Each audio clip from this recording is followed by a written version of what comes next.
stop everything you're doing right now. If you're using Windows 11, this is not just another random tech video. This is something you genuinely need to pay attention to. I'm not here to scare you. I'm not here to spread conspiracy theories. But there are things happening behind the scenes in Windows 11 that most users either don't notice, don't understand, or simply ignore.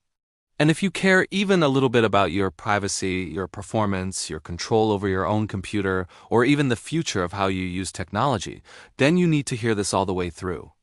Let's start with something simple. When you turn on your Windows 11 PC, who is really in control? You might think it's you. You bought the hardware. You paid for the license. It's sitting on your desk. But Windows 11 has quietly shifted the balance of power. It's no longer just an operating system that sits there and waits for your commands. It's connected. It's constantly communicating. It's updating in the background. It's integrating cloud services deeply into the core experience. And while some of that brings convenience, it also comes with trade-offs that most people never agreed to consciously. One of the biggest changes is the push toward mandatory online accounts. Remember when you could set up Windows completely offline with a local account and move on with your life? With Windows 11, especially the Home Edition, that experience is becoming harder and harder to access. The system nudges you, pushes you, and sometimes practically forces you to sign in with a Microsoft account. That means your identity, your preferences, your activity, and your device are tied directly to an online ecosystem. On the surface, it feels convenient. Sync your settings. Sync your files. Access OneDrive automatically. But behind that convenience is centralized control. And then there's telemetry. This is where things get uncomfortable. Windows 11 collects diagnostic data. Microsoft says it's to improve user experience, fix bugs, and enhance security. That sounds reasonable. But how much data is being collected? What exactly is being sent? Even if you go into settings and try to minimize it, there's still a baseline level of telemetry that cannot be fully disabled in standard editions. For the average user, this might not feel like a big deal. But step back and think about it. Your operating system, the core layer between you and your hardware, is constantly reporting information back to a corporation. Now let's talk about updates. Updates are important. Security patches protect you from real threats. But Windows 11 has taken automated updates to another level. You don't always get to decide when major changes happen. Features appear. Interfaces change. Background services get added. Sometimes performance shifts overnight after a cumulative update.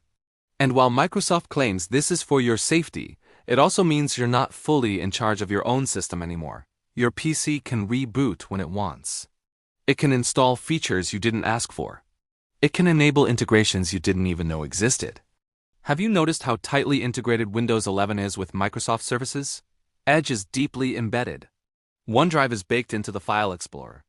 Microsoft 365 prompts show up in places you don't expect. Even the Start menu can display suggestions and promotional content. This isn't the traditional model of an operating system that simply runs software. This is an ecosystem strategy. Windows 11 is designed to funnel you into subscriptions, cloud storage, and recurring services. It's less about selling you a one-time license and more about keeping you inside a long-term revenue loop. Performance is another area that deserves attention. Windows 11 introduced new design elements, new animations, new background services. On modern hardware, it might feel smooth. But on slightly older systems, even ones that were perfectly capable of running Windows 10, performance can feel heavier.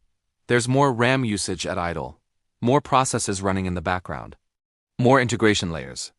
The operating system has become more complex, and complexity often means overhead. If you felt like your system isn't as snappy as it used to be, you're not imagining things. Then there are the hardware requirements. TPM 2.0, Secure Boot, specific CPU generations. Microsoft framed this as a security upgrade, and to be fair, there are real security benefits. But it also created a massive wave of perfectly functional computers being labeled as unsupported. Millions of devices that run fine are suddenly considered obsolete. That forces upgrades. It pushes new hardware sales. It accelerates the replacement cycle. And if you're someone who believes in using your hardware for as long as possible, this shift should concern you. Let's not ignore privacy settings. Yes, Windows 11 has a privacy dashboard. Yes, you can toggle certain permissions. But the average user doesn't dig deep into these settings. Many don't even know they exist. Location tracking, advertising ID, app diagnostics, typing data, inking data. All of these can be active by default depending on how you set up your system. And while you technically agree during setup, how many people truly read through those screens? The design is built for speed, not informed consent. And what about ads?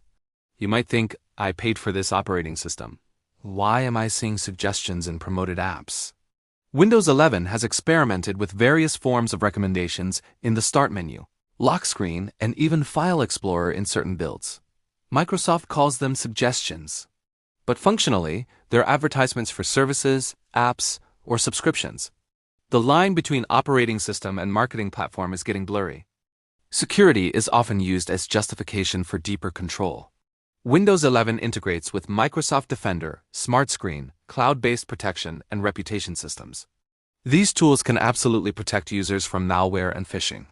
But they also create a centralized trust system where Microsoft decides what software is safe, what behavior is suspicious, and what should be blocked. In most cases, that's helpful. But it also shifts power away from the user and toward the vendor. Let's talk about AI integration. Windows 11 is increasingly weaving artificial intelligence features directly into the OS Copilot. AI-powered search enhancements, content suggestions, these are positioned as productivity boosters. But they rely heavily on cloud processing. That means more data leaving your device, more queries being processed remotely, more dependency on online infrastructure. AI isn't just a feature. It's a pipeline that connects your workflow to external servers in real time.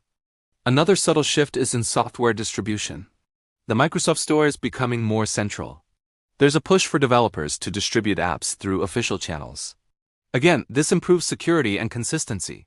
But it also increases platform control. The more centralized app distribution becomes, the more gatekeeping power exists. Historically, Windows was open. You could download software from anywhere and run it freely. That openness is slowly being balanced with curated control. Now think about long-term ownership. When you buy a physical product, you expect to control it. But with modern software ecosystems, ownership is more like a license to participate under certain conditions. Terms of service can change. Features can be removed. Services can be discontinued. Windows 11 is deeply tied to online services that Microsoft can modify anytime. If OneDrive changes pricing, you feel it. If Microsoft 365 shifts features, you adapt. The operating system is no longer a static tool. It's a living, evolving service platform.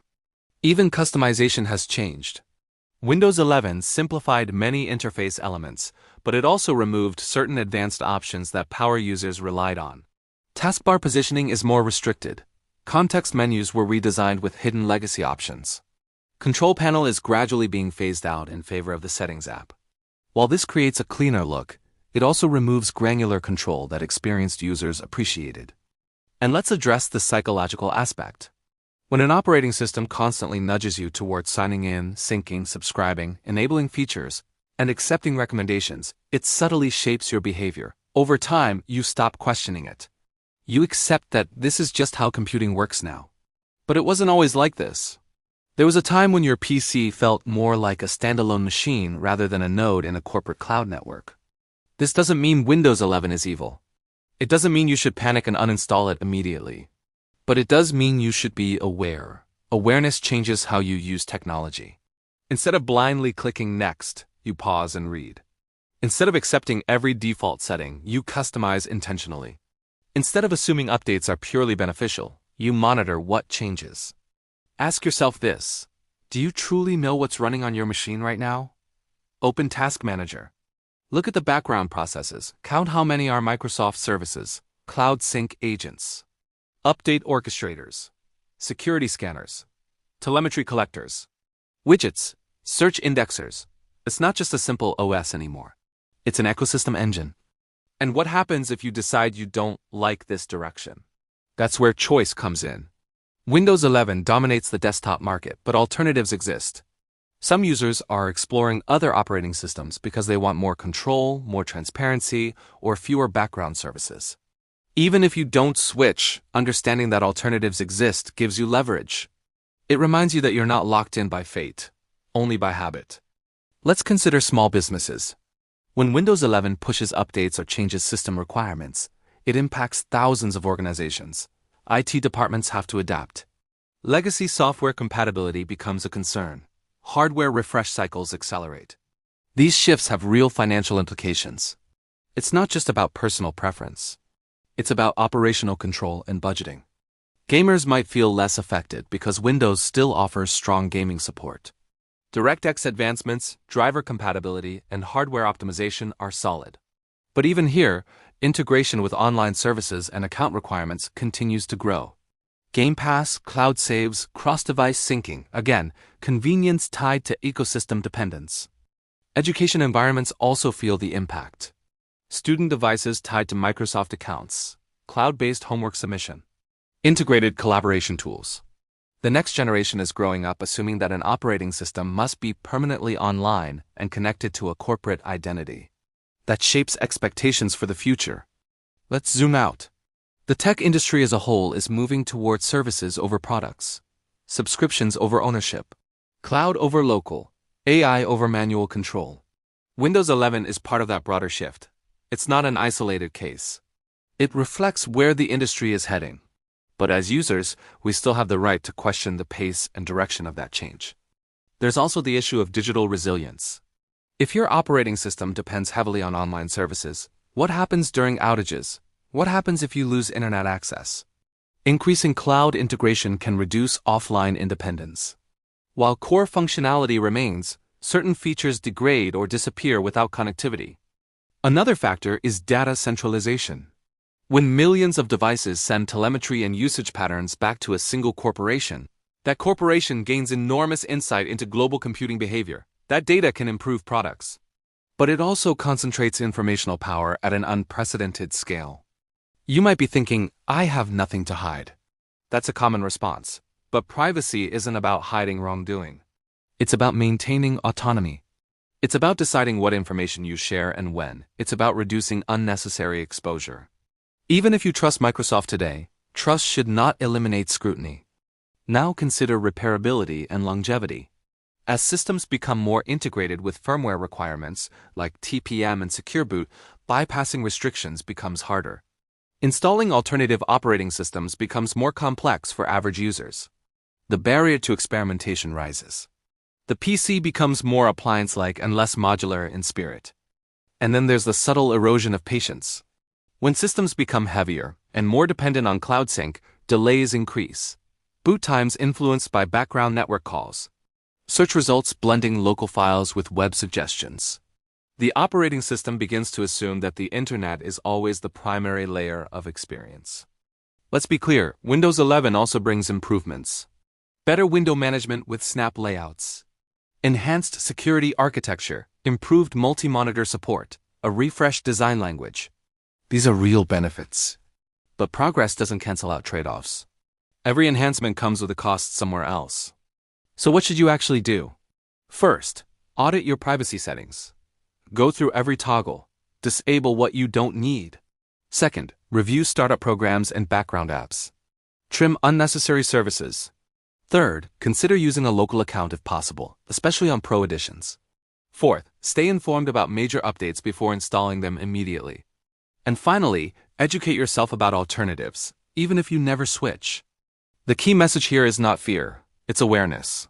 Windows 11 is not just a neutral tool anymore, it's a strategic platform. It's a gateway into subscriptions, cloud ecosystems, AI services, and centralized data systems. If you use it blindly, you become part of that machine without realizing it. If you use it consciously, you retain more control. Technology shapes behavior. Operating systems shape how we work, create, communicate, and store our lives. When the foundation layer evolves, everything above it shifts too. Windows 11 represents a turning point in personal computing. Not because it looks different, not because it has rounded corners, but because of what it represents. The transformation of the PC from a personal device into a managed service endpoint. And here's the most important part. You still have agency. You can customize, you can restrict, you can explore. You can question. You don't have to accept every default as destiny. The moment you become aware of how your system operates, you stop being just a passive user. So if you use Windows 11, don't panic. But don't ignore these changes either. Take an hour this week. Dive into your settings. Read about the features being added. Understand what runs in the background. Know what you've agreed to. Because once you understand the system, you can decide how much of it you truly want. Computing used to be simple. You installed software. You saved files locally. You controlled updates. Today, it's layered with services, accounts, AI, and telemetry. Whether that future excites you or worries you is up to you. But ignoring it is no longer an option. Stop everything, not because disaster is imminent, but because awareness is powerful. If you use Windows 11, you owe it to yourself to understand the environment you're operating in. Your computer is one of the most personal devices you own. It holds your memories, your work, your conversations, your creativity. Make sure you're the one truly in control of it.